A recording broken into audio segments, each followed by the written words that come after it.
ಆಂಜನೇಯನ ಜನ್ಮಸ್ಥಳ ನಮ್ಮ ಕರ್ನಾಟಕದಲ್ಲಿದೆ, ಅದು ಕೊಪ್ಪಳದಲ್ಲಿದೆ, ಗಂಗಾವತಿಯ ಅಂಜನಾದ್ರಿ. ಇಂಥ ಅಂಜನಾದ್ರಿಗೆ ಇದೀಗ ಹೊಸ ರೂಪವನ್ನು ಕೊಡಲಿಕ್ಕೆ ಹೊರಡ್ತಾ ಇದ್ದಾರೆ. 2 ರೋಪ್ ವೇ ನಿರ್ಮಾಣವಾಗುತ್ತೆ ಅಂತ ಹೇಳ್ತಾ ಇದ್ದಾರೆ. 2 ರೋಪ್ ವೇ, ಹಗ್ಗದ ದಾರಿ ಅಂತ 2 ರೋಪ್ ವೇ ಆಗುತ್ತೆ ಅಂಜನಾದ್ರಿಗೆ. ಕೇಂದ್ರ ಮತ್ತು ರಾಜ್ಯ ಸರ್ಕಾರದಿಂದ ಈ 2 ರೋಪ್ ವೇಗಳನ್ನು ನಿರ್ಮಾಣ ಮಾಡಲಾಗುತ್ತೆ. ಕೊಪ್ಪಳದ ಅಂಜನಾದ್ರಿಯಲ್ಲಿ ಶಾಸಕ ಜನಾರ್ದನ ರೆಡ್ಡಿ ಹೇಳಿಕೆ ಕೊಟ್ಟಿದ್ದಾರೆ. ನಾನು 10 ವರ್ಷಗಳಿಂದ ಹನುಮನ ಮಾಲೆ ಹಾಕ್ತಾ ಇದ್ದೇನೆ.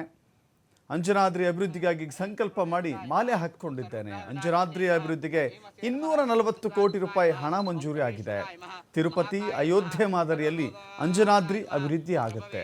ತಿರುಪತಿ ಮೆಟ್ಟಿಲಿನಂತೆ ಇಲ್ಲಿ ಕೂಡ ಮೆಟ್ಟಿಲು ನಿರ್ಮಾಣವಾಗುತ್ತೆ. ಅಂಜನಾದ್ರಿಗೆ ಬಂಗಾರ ಲೇಪಿತ ಗೋಪುರ ನಿರ್ಮಾಣಕ್ಕೆ ಸಿದ್ಧತೆ ನಡೆಸಲಾಗ್ತಾ ಇದೆ ಅಂತ ಹೇಳಿ ಶಾಸಕ ಜನಾರ್ದನ ರೆಡ್ಡಿ ಹೇಳಿದ್ದಾರೆ.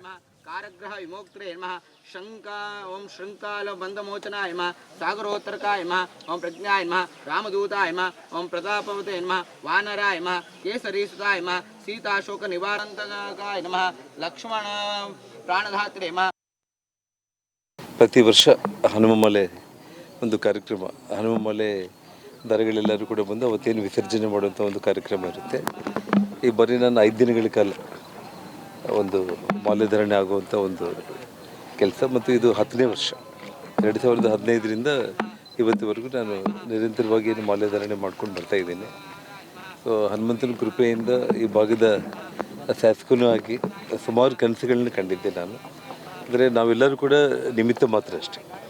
ನಾವೇನು ಮಾಡಬೇಕಂತ ನಾವು ಭಾವಿಸಿದರೂ ಕೂಡ ಆ ಭಗವಂತನ ಒಂದು ನಿಶ್ಚಯ ಅನ್ನೋದು ಇದ್ದೇ ಇರುತ್ತೆ. ಸೊ ಹಾಗಾಗಿ ನನ್ನನ್ನು ಹನುಮಂತ ಇಲ್ಲಿ ಕರ್ಕೊಂಡು ಬಂದು ಸೇವೆ ಮಾಡ್ಕೊಳ್ಳೋದಕ್ಕೆ ನನಗೊಂದು ಅವಕಾಶ ಮಾಡಿಕೊಟ್ಟಿದ್ದಾನೆ ಅಂತೇಳಿ ನಾನು ಭಾವಿಸ್ತಾ, ಈ ಅಂಜನಾದ್ರಿ ಒಂದು ವಿಚಾರದಲ್ಲಿ ಏನು ಅಭಿವೃದ್ಧಿ ಕೆಲಸಗಳಾಗಬೇಕಂತೇಳಿ ಭಾವಿಸಿದೆವು. ಅದಕ್ಕೆ ಇವತ್ತು ಹಿಂದೆ ಬಸವರಾಜ ಬೊಮ್ಮಾಯಿಯವರ ಒಂದು 100 ಕೋಟಿ ಅನುದಾನ ಮತ್ತು ಇಂದಿನ ಕಾಂಗ್ರೆಸ್ ಸರ್ಕಾರದಲ್ಲಿ ಕೂಡ ಒಂದು 100 ಕೋಟಿ ಅನುದಾನ ಮತ್ತು KKRDB ಕಡೆಯಿಂದ